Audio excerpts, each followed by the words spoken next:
Saudara kubu pasangan calon presiden dan wakil presiden nomor urut 1 Anies Baswedan Muhaimin Iskandar menuding Presiden Joko Widodo membiarkan menteri-menterinya untuk mengkampanyekan pasangan calon nomor urut 2 Prabowo Subianto Gibran Rakabuming.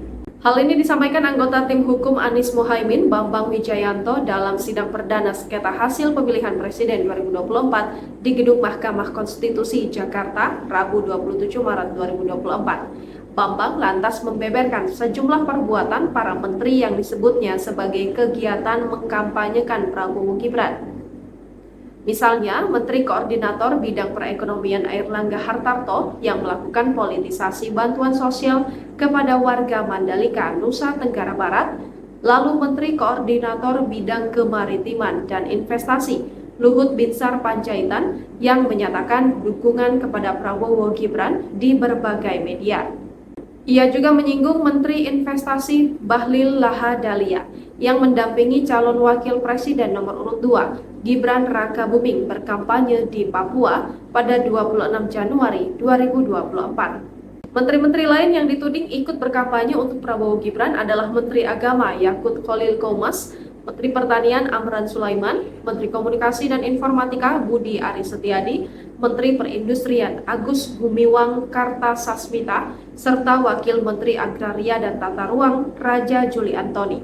Dalam gugatannya ke MK, baik Anies Muhaimin dan Ganjar Mahfud sama-sama meminta agar pasangan Capres-Cawapres nomor urut 2 Prabowo Gibran didiskualifikasi. Gibran dianggap tidak memenuhi syarat administrasi sebab KPU RI memproses pencalonan Gibran menggunakan peraturan KPU nomor 19 tahun 2023. Dalam PKPU itu, syarat usia minimal masih menggunakan aturan lama sebelum putusan MK, yakni 40 tahun. Dewan Kehormatan Penyelenggara Pemilu juga telah menyatakan seluruh komisioner KPU RI melanggar etika dan menyebabkan ketidakpastian hukum terkait peristiwa itu. Di samping itu, Anies Muhaimin dan Ganjar Mahfud juga mendalilkan soal adanya pelanggaran yang bersifat terstruktur, sistematis, dan masif, dan terlanggarnya asas-asas pemilu di dalam Undang-Undang Dasar 1945. Selain menggunakan BIN sebagai upaya untuk memenangkan kontestasi, Presiden Jokowi juga ternyata menggerakkan atau setidaknya membiarkan beberapa anggota menteri kabinet terlibat dalam kampanye paslon 02 serta pejabat negara lainnya. Saya akan sebut beberapa saja karena cukup banyak menteri yang terlibat di situ.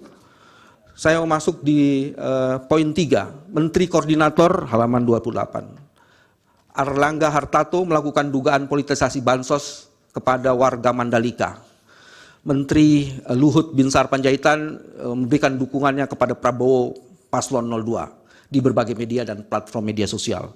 Menteri Investasi Bahlil Lahadalia yang mendampingi Gibran kampanye di Papua pada hari Jumat 26 Januari, selain itu Bahlil juga mendirikan gerakan relawan untuk mendukung paslon 02. Menteri Erick Thohir tidak pernah melakukan cuti maupun mundur dari jabatannya selaku menteri walaupun terbukti melakukan serangkaian kampanye. Menteri Agama Yakut Khalil Qomas yang menyatakan siap memberikan tambahan suara 4% untuk pasangan calon nomor urut 02 Prabowo Gibran dan memberikan pengarahan terhadap penyuluh agama di seluruh Indonesia. Menteri Pertanian Amran Sulaiman, dia diduga mengerahkan bimbingan teknis ke berbagai daerah untuk menggalang dukungan. Menteri Komunikasi yang juga Ketua Umum Projo, Budi Aris Setiadi, menggalang dukungan 02. Menteri Perindustrian juga melakukan penggalangan.